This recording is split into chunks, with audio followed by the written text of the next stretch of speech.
Agradecemos el apoyo y la información que nos brindan INTA, Grupos CREA y APRESID. Auspician 31 años de Tiempo de Campo. Agricultores Federados Argentinos.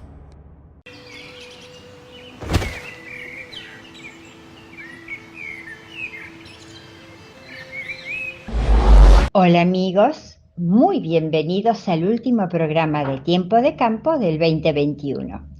Unimos nuestro deseo más ferviente al suyo por un año mejor, pleno de salud, progreso, seguridad y continuando con el silencioso pero imparable trabajo de cuidar y respetar a nuestra madre tierra, con una producción cada vez más sustentable.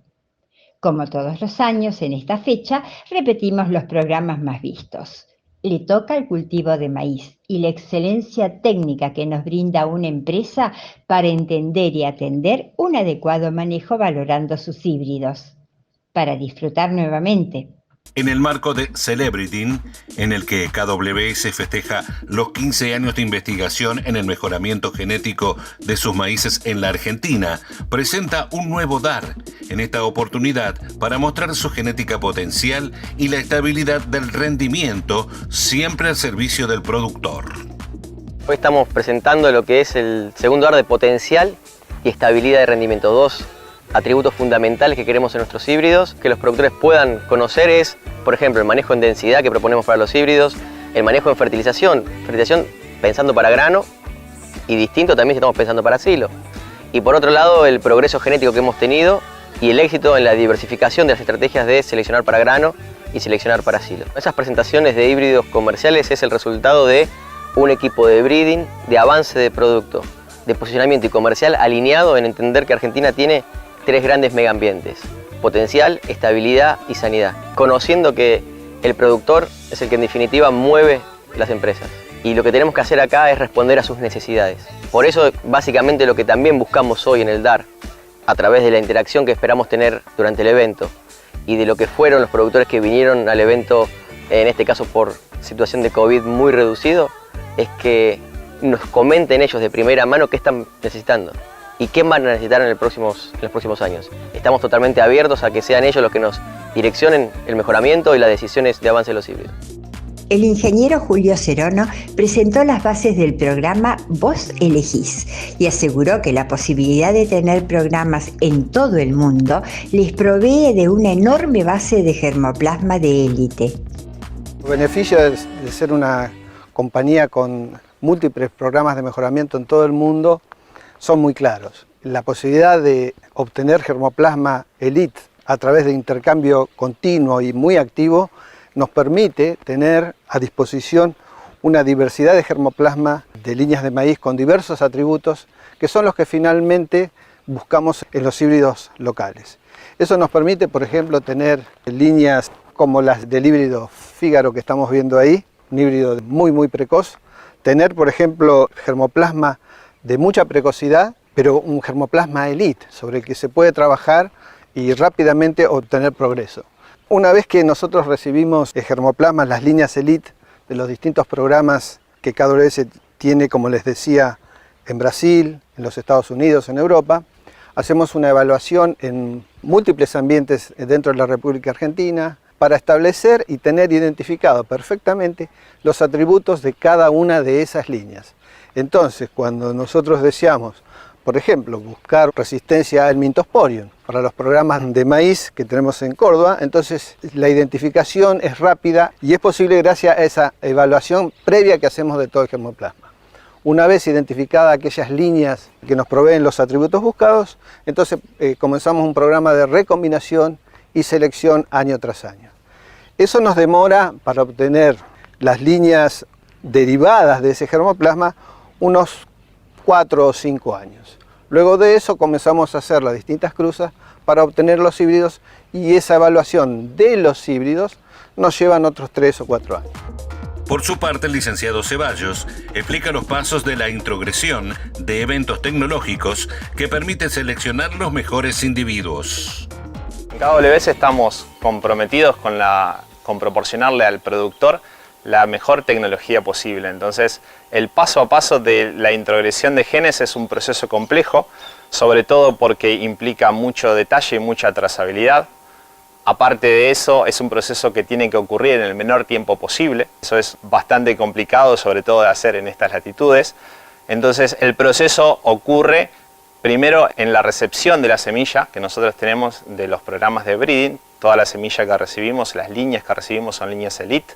Una de las tareas más importantes nuestra y de nuestro programa y de toda la gente que trabaja conmigo es tratar de conservar todo el valor genético que los mejoradores, los breeders, tanto del programa de siembra de primera como del programa de siembra de segunda, obtienen en cada una de las líneas. Los eventos biotecnológicos lo que vienen a hacer es a funcionar como protectores de ese rendimiento y de esa genética que ellos obtienen a través de muchos años de mejoramiento. La comunicación entre el equipo de conversión y la comunicación del equipo de conversión con otras áreas de la empresa son fundamentales.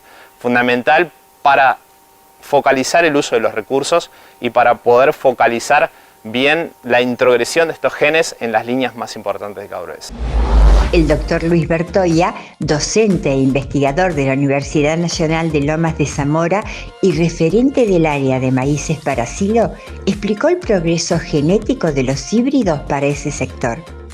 La característica que tiene la empresa es la separación de líneas destinadas a silaje, a grano, y un grupo de híbridos que se piensan para doble uso, es decir, alternativo, que puede ser para silaje o para grano. Cada una de estas características que tienen los híbridos permiten diferenciarlas, es decir, evidentemente para silaje tienen determinadas características, para grano tienen otras. Esto significa que el costo de investigación es mucho más elevado porque hay que partir en dos toda la genética. Cada vez más se está haciendo a pedido del productor. Hay necesidades de híbridos netamente sileros, necesidades que a veces no se tienen claro si va a ser para grano o para silaje, por lo tanto requiere otro tipo de híbridos, y aquellos que seguramente lo van a destinar a grano porque son productores netamente agrícolas, otro tipo de híbridos. Y cada uno de estos casos tienen unas necesidades de manejo diferentes. Cuando hablo de manejo son fechas de siembra, densidades de siembra, niveles de fertilización y fundamentalmente momento de cosecha, el grano picado en maíces para silaje. Es frecuente encontrar híbridos netamente graníferos que se usan para silaje. Si partimos de ese concepto, podemos decir que ese híbrido granífero tiene una densidad ideal para tal o cual ambiente, no hablemos de valores. O puedo decir, como referencia, partamos de 70.000 para grano. Si ese híbrido granífero yo lo pienso para silaje, debería aumentar la densidad por unas razones de respuesta de los componentes de la planta. El rendimiento en grano, a medida que aumento la densidad, va a ir subiendo, se estabiliza, sigue aumentando la densidad, se estabiliza, y si sigue aumentando la densidad, cae. Es decir, que el momento óptimo sería cuando llega al primer pico. En cambio, si yo miro la planta completa, lo que voy a tener es un ascenso paulatino y no tiene ese plató. O sea, sigue subiendo. Entonces, si yo lo pienso, ese híbrido granífero para silaje, lo que va a suceder es que ya no me va a importar tanto este periodo. ¿Por qué? Porque yo sé que el resto de la planta va a seguir subiendo. Entonces voy a ir al momento teórico donde comienza a caer. Antes de comience a caer, si en vez de ser al principio del plató, va a ser al final del plató. Mantengo el rendimiento máximo de espiga, pero tengo un plus por aumento de rendimiento de caña y hojas. De ahí surge el concepto de aumentar la densidad si pienso ese híbrido que siembro determinada densidad para grano comparado con que ese híbrido lo uso para silaje. Desde Balcarce, el doctor Aníbal Cerrudo cuantifica cómo evoluciona el rinde potencial por efecto del mejoramiento genético en Argentina. El objetivo de este ensayo es entender cómo evoluciona el rinde potencial de maíz por efecto del mejoramiento genético en Argentina. ¿Qué es el rinde potencial? ¿Por qué nos interesa el rinde potencial? Esa puede ser una pregunta. Bueno, el rinde potencial es el rendimiento del cultivo cuando no hay otra limitante que la radiación y la temperatura. O sea, radiación y temperatura más el cultivar, o el híbrido en este caso, son las variables que determinan el rinde potencial. En primer lugar, el rinde potencial es un indicador muy bueno, o por lo menos es un punto de comparación del rinde que pueden buscar o que deberían estar buscando sistemas de producción muy intensificados, con riego, con nutrición, cuando podemos controlar gran parte de los recursos. O sea, ahí tenemos una utilidad directa, ¿no? Adecuar también los recursos necesarios para alcanzar esos rindes que ahora puede obtener el maíz en estos sistemas intensificados. La idea es entender cómo el mejoramiento ha actuado sobre el rinde potencial. Y lo que estamos viendo es que el proceso de mejoramiento, lo que ha realizado, lo que ha llevado adelante es un incremento en los destinos que se fijan en el periodo crítico del maíz. Tenemos un mayor tamaño del destino, el producto del número por el peso potencial de los granos. Y esto hace entonces que en el llenado de granos tengamos más crecimiento destinado hacia estructuras reproductivas. KWS investiga y recomienda un manejo agronómico de la densidad para cada híbrido según la fecha de siembra y teniendo en cuenta el ambiente. Como concepto teórico, uno puede distribuir o clasificar los recursos en lo que sería radiación, agua, nitrógeno, temperatura y otros nutrientes, en donde gráficamente podemos ver que si esos recursos están, vamos a decir, en una óptima disponibilidad, uno va a obtener un rendimiento estable de ese cultivo, ¿no? Va a tener un buen rendimiento. En cambio, ¿qué pasa si uno en una situación distinta empieza a tener una faltante de alguno de esos recursos? Lo que va a pasar va a ser que el rendimiento que uno obtenga va a estar delimitado justamente por ese recurso en menor proporción. En situaciones donde uno puede balancear estas pérdidas o estos déficits, lo que hace es elevar el piso del rendimiento y uno empieza a levantar o a incrementar esos rendimientos en esos ambientes. Imaginemos que estas dos esferas son los nutrientes o los recursos que necesita una planta para un normal crecimiento y desarrollo.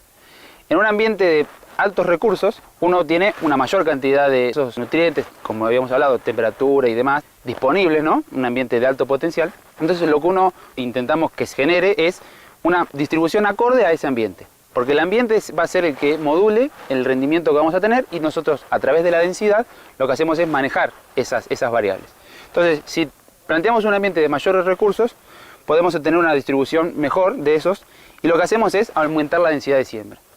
Entonces, supongamos un ambiente de 18 bolitas, vamos a poner 90.000 plantas por hectárea o 9 plantas por metro cuadrado, para que a cada planta le lleguen los recursos mínimos que tienen para su crecimiento y desarrollo. ¿Qué pasa en una situación donde uno está en un ambiente de menores recursos, por ende de un menor potencial de rendimiento? Lo que hacemos con el mismo concepto es tratar de administrar esos recursos para obtener un máximo rendimiento.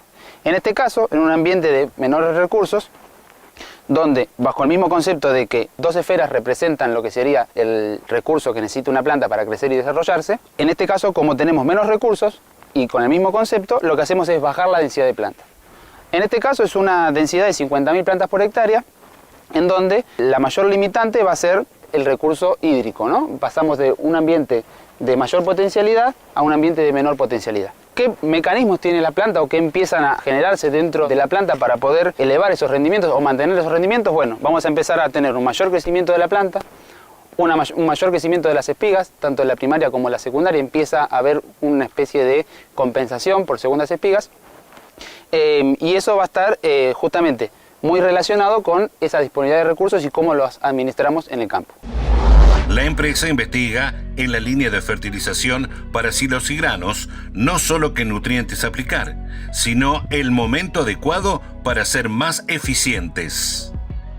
Estamos en la localidad de Chivilcoy, hoy en un argidol típico, un suelo de primera clase para lo que es la producción de cultivos de gruesa y cultivos de fina, un suelo de un elevado perfil, o sea, un perfil profundo, sin ninguna limitante, ya sea por profundidad ni por una condición hídrica. Estamos en una calicata que es un pozo donde podemos observar los diferentes horizontes que nos permite conocer el suelo y nos permite saber qué es lo que pasa en la mitad de la película. O sea, acá debajo es donde se explica el 50% de la película y donde vemos el recurso agua y el recurso nutrientes y cómo los mismos interactúan con la producción del cultivo. Cuando pensamos en nutrir balanceadamente un cultivo, debemos proveerle nitrógeno, azufre, zinc y fósforo, los 4 nutrientes que más limitan al cultivo de maíz en lo que es la región pampeana. Lo que debemos saber es cómo los mismos interaccionan con el suelo y con la rizósfera. ¿Por qué? Porque no tienen las mismas condiciones ni mismas características. Nutrientes poco móviles, como son el fósforo y el zinc, se encuentran muy cerca de la rizósfera y la planta, a medida que va creciendo, los va interceptando, ya sea por sus raíces o por difusión. Y llegamos al final de este espacio. Muchas gracias por habernos acompañado. Los esperamos para compartir un nuevo tiempo de campo en 7 días, a esta misma hora y por nuestro canal Telefe. Que tengan un excelente fin de semana.